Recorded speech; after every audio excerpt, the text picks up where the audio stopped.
we have here is another one of those silly little things that you can buy on Amazon for not all that much money, but that's really probably a piece of crap and you'd be better off buying the name brand stuff anyway. Most of the people watching this video have probably heard of the Walkman before, the Sony Walkman. It is technically a trademark, but it's one of those things, it's sort of like Kleenex and Velcro. It's so genericized that nobody really knows what they're called other than a Walkman. A portable cassette player, really. That is the brand name, I'm not kidding. It's got nothing to do with the Studebaker company that manufactured cars in the 50s and 60s. If you're wondering who bought the naming rights, well, there's your answer.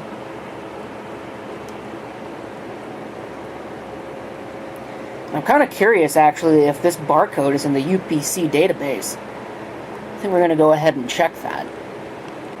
Okay, now that I've actually found my barcode wand, which wanted to disappear for some reason, let's see what the internet says, if it will scan it.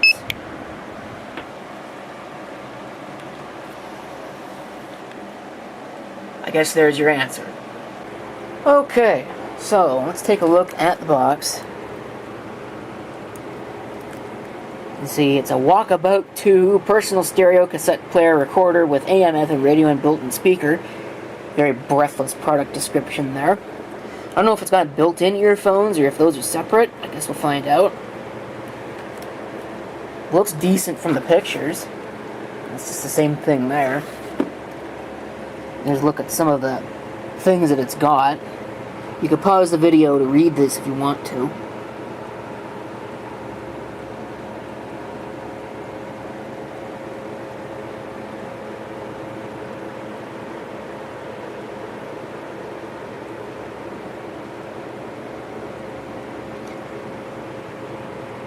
So all in all, for a Walkman, it's actually pretty full-featured, but the question of the day is, what's the quality like? And I don't have high hopes for this, but we'll give it a try anyway.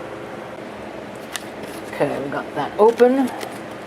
Let's see. Yep, those are definitely earbuds. So those can actually probably just go straight to garbage. Here are the high quality batteries that you got. Now, are these are actually alkalines, which is impressive. Usually they give you carbon zincs, but hey, I'm not going to complain. And then we have the actual device itself, which is surprisingly heavy for what it is, really. It's lighter than a normal Walkman, but... And an owner's manual. Take a look at this thing. Wow, is it cheap. It's got weight to it, like I said, but I wouldn't be too terribly surprised if that weight is just from a giant brick of lead that they've got in there, that they tend to do with a lot of Chinese electronics to make them heavier. Holy crap, look at this. I'm going to open up the tape door here. You can have a look inside at the mechanism. Honestly, probably functional. Does it even have a pinch roller? Yeah, it's got a pinch roller. I assume anyway. It looks like it probably has a pinch roller. Yeah, it's got a pinch roller, so at least it's got that going for it. Those are surprisingly solid feeling buttons. So, that's not bad, I guess. I'm not sure what the wow and flutter is going to be like. I don't really have too much of a way to test that. Here's the microphone on the top, and that speaker, you can actually see that speaker from the inside of the tape door here, and yeah, that's your speaker. That's awful. Wow.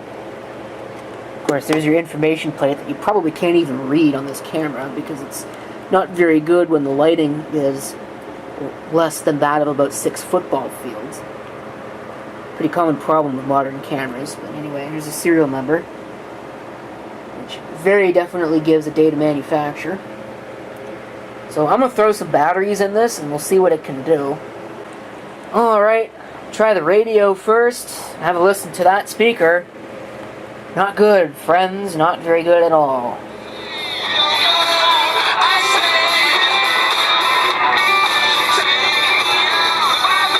Obviously, I can't play too much of that because I'll get the video muted, but, wow. I will give it some credit for having a little bit more bass than I thought it would, but, you know, a little bit more than nothing is still nothing, so... And tuning this thing is impossible.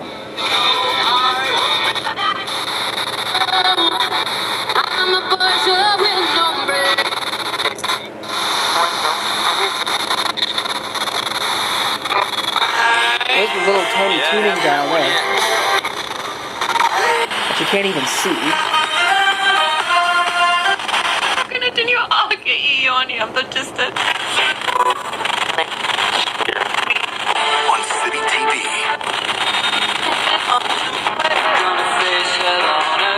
It's pretty much impossible to tune this.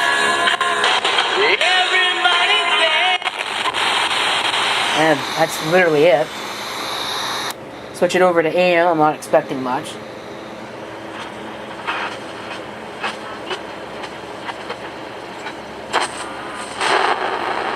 You can kind of hear some stuff, maybe.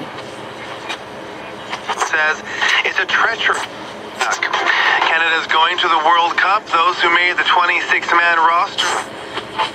The single back, Herbert under center. Her quote-unquote pension would increase by 5% if the...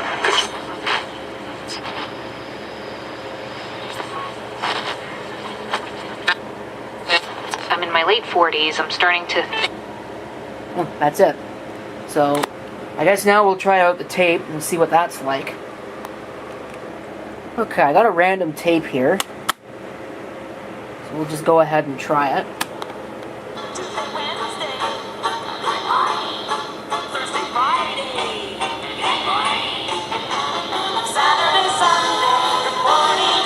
You get no volume out of that. Let's fast forward. I think that's fast forward anyway, just based on what it looks like.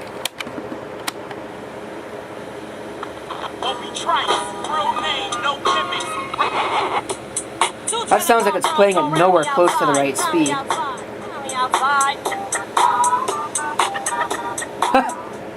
Again, I can't play too much of that because it'll get the video muted, but, yeah. Not great, man. Not great.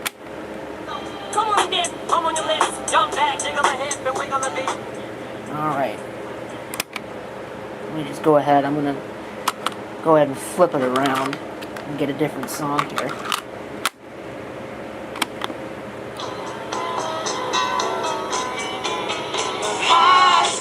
Now this tape was recorded a little bit quiet, so maybe it's not the best example. I'll use the rewind here, which is functionality that a lot of Walkmen don't have. Usually you just get play, fast forward, and stop, and that's pretty much it.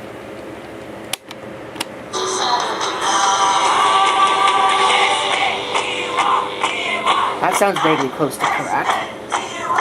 Let me see if I can get a different tape here, and that might give me a better idea as to what this sounds like. My suspicion is that auto stop only works in play.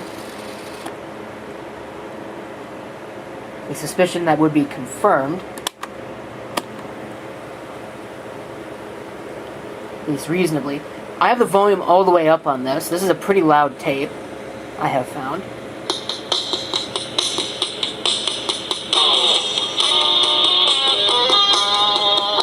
Playing at the correct speed, but, yeah, not very loud.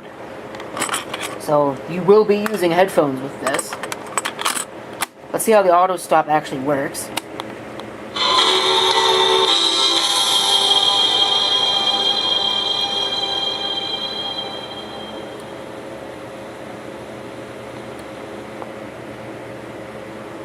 Should trip soon. There you go. So it does actually work in playback, which is not too bad. So, all in all, I don't have a blank tape handy right now to go ahead and test the microphone. I might do that in a separate video. But I think we've got pretty much all that we need to know about this thing anyway. And that it is a case of you get exactly what you deserve for buying something from a cheap Chinese seller making use of a brand name that has not been around since the 60s. least that's when they were popular. I don't remember if Studebaker was still making cars back in the 70s and 80s. I suspect probably not. Certainly not for the North American market. But either way, there's your Studebaker AM/FM Walkman cassette player thingamajig, which I bought purely to actually use in the car with the headphone output and a FM transmitter, because my car does not actually have a 3.5mm input jack. Yeah, I know, believe it or not, they're getting rid of those on cars now. I could not believe it when I noticed that it did not have that. But whatever, technology progressing, I guess.